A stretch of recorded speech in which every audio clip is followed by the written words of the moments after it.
Assalamualaikum warahmatullahi wabarakatuh. Sedulur jejak lakon, tokoh Pangeran Diponegoro merupakan sosok pahlawan bagi bangsa Indonesia dalam mengusir penjajah Belanda dari bumi Nusantara. Semangatnya dalam mengorbankan Perang Jawa pada tahun 1835 sampai tahun 1830 membuktikan kepada dunia bahwa bangsa Indonesia bukanlah bangsa yang lemah dan pengecut. Perang Diponegoro atau Perang Jawa, menjadi salah satu perang tersulit dan terbesar yang pernah dihadapi Belanda selama pendudukannya di Indonesia. Kepahlawanan Pangeran Diponegoro memang mampu menghipnotis bangsa Nusantara khususnya rakyat Pulau Jawa. Tak heran jika karismatik Pangeran Diponegoro digunakan untuk melegitimasi keturunan oleh kelompok-kelompok tertentu untuk menarik simpati massa. Bahkan di salah satu channel YouTube, Profesor Yasmin Syahab mengklaim bahwa Diponegoro adalah keturunan dari Yaman. Disebutkan olehnya, Pangeran Diponegoro bukan orang Jawa tapi seorang Arab yang bermarga Baabut, salah satu klan dari Yaman. Silsilahnya menurut sang profesor adalah Putri Hamengkubuwono V menikah dengan seseorang yang berasal dari Arab Yaman bermarga Baabut. Dia berasumsi berdasarkan hasil penelitian Hidayati Amal, tapi dia tidak menjelaskan profil sang peneliti lebih lengkap. Menurut Mimin, Pangeran Diponegoro merupakan orang Jawa asli, dan bukan keturunan Yaman bermarga Baabut. Merujuk catatan sejarah baik eksternal maupun internal bahwa Pangeran Diponegoro adalah putra sulung Hamengkubuwono III dan seorang selir bernama Raden Ayu Mangkarawati, yang berasal dari Pacitan.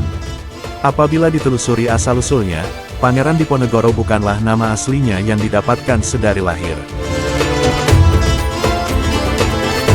Lantas, siapa nama asli Pangeran Diponegoro? Pangeran Diponegoro lahir di Keraton Yogyakarta pada tanggal 11 November tahun 1785 dengan nama bendara Raden Mas Mustahar. Ia merupakan putra Raden Mas Surojo atau Sultan Hamengkubuwono III dan seorang selir bernama Raden Ayu Mangkarawati, yang berasal dari Pacitan. Pada 1805, nama bendara Raden Mas Mustahar diganti oleh sang kakek, Sultan Hamengkubuwono II, menjadi Raden Mas Ontowiryo.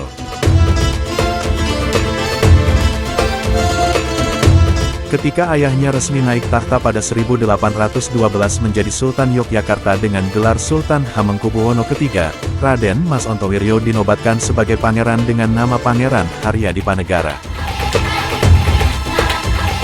Sejak saat itu, Raden Mas Ontowiryo dipanggil Pangeran Diponegoro. Sejak muda, Raden Mas Ontowiryo memilih untuk meninggalkan aktivitas di Keraton Yogyakarta dan hanya melakukan audiensi kepada Sultan pada hari-hari besar.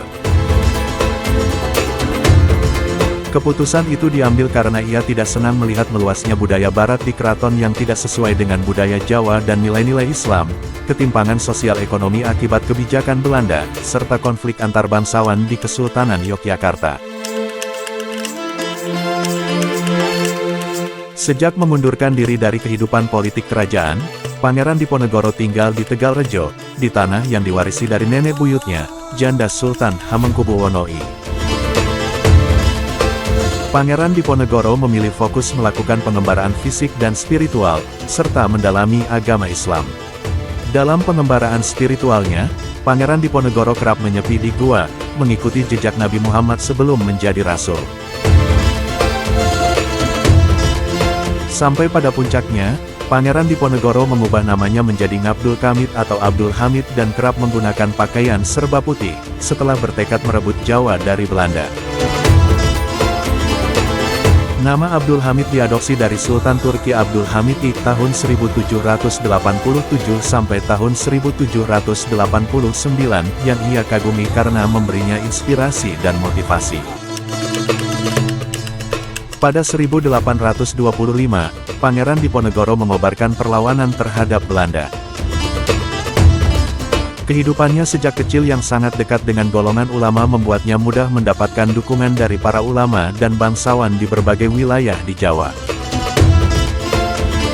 Pada masa Perang Diponegoro, dia didesak oleh pengikutnya untuk menjadi pemimpin. Pangeran Diponegoro kemudian dinobatkan sebagai pemimpin dengan gelar Sultan Abdul Hamid Heru Cokro Amirul Mukminin Sayyidin Panatagama Khalifatur Rasulillah ing Tanah Jawi. Perlawanan Pangeran Diponegoro berakhir pada 1830, setelah ia ditangkap dan diasingkan Belanda ke Makassar. Sejak itu, Pangeran Diponegoro tidak pernah kembali ke Jawa karena meninggal dalam pengasingannya pada tanggal 8 Januari tahun 1855.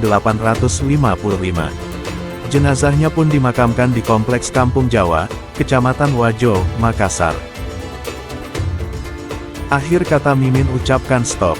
Sebar hoaks mengenai sejarah bangsa Nusantara karena bangsa besar adalah bangsa yang tidak pernah lupa dengan para leluhurnya. Terima kasih telah menyaksikan video kami, semoga sedulur semua terhibur dan bisa menambah wawasan tentang sejarah. Wassalamualaikum warahmatullahi wabarakatuh. Cerita dalam video ini mengambil referensi dari buku Melacak Gerakan Perlawanan dan Laku Spiritualitas Pangeran Diponegoro, Mardiono, Peri. Yogyakarta, Araska, tahun 2020.